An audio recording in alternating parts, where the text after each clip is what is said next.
21° anniversario della morte del giovane di Favara Stefano Pompeo, una vita spezzata a soli 11 anni, vittima della mafia e della barbarie umana. La tragedia si consuma la sera di mercoledì 22 aprile, quando il giovane Pompeo decide di accompagnare il padre impegnato nel settore della macellazione di un maiale da cucinare e consumarsi presso la campagna di Carmelo Cosumano. Alle 20:40 Stefano decide di salire sul fuoristrada del Cusumano, guidato da Vincenzo 40, per andare a comprare il pane perché voleva assolutamente fare un giro sull'auto che a lui piaceva molto.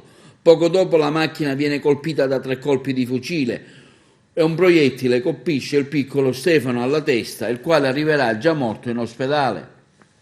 I killer hanno sbagliato il bersaglio credendo che nell'auto ci fosse Carmelo Cosumano, invece hanno spento la vita di Pompeo. Un delitto cui ancora poco si conoscono i mandanti, con tante zone scure, ma la scorsa estate ha avuto un nuovo input da parte della DIA di Palermo. Il procuratore Alessia Sinatra ha scritto nel registro degli indagati 3 persone.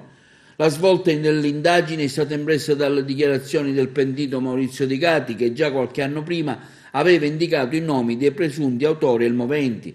Gli indagati sono infatti le stesse da lui già indicate, Vincenzo 40 e i fratelli Pasquale e Gaspare Alba. Le indagini sono state affidate alla squadra mobile di Agrigento, guidata dal vicequestore Giovanni Minardi. Nell'aprile del 2019 il giornalista Gero Tedesco, con un lavoro certosino di ricostruzione e con alcune testimonianze come quella del giornalista Franco Castaldo, dell'avvocato Scozzari, del magistrato Vella e l'insegnante del piccolo Stefano Carmela Di Cario, alla presenza dei genitori e per l'occasione anche del cardinale Montenegro, presentò alla stampa un docufilm dedicato al piccolo Pompeo che tanta eco e commozione ha suscitato sia tra i presenti che nell'opinione pubblica. È una storia tragica perché Stefano si è trovato al posto sbagliato al momento sbagliato, perché per una serie di coincidenze il comando mafioso che voleva colpire un presunto boss di Favara colpì invece il piccolo Stefano che si trovava su un'auto in maniera del tutto casuale.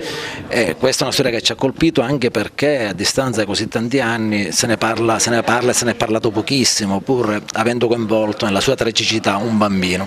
Il nostro obiettivo è appunto quello di far riparlare di questa vicenda, cercare di far riaprire il caso e cercare, se è possibile, di scuotere le coscienze, perché sicuramente, anzi certamente, qualcuno sa chi è stato, qualcuno sa di questo agguato e ancora non ha voluto o non ha potuto parlare.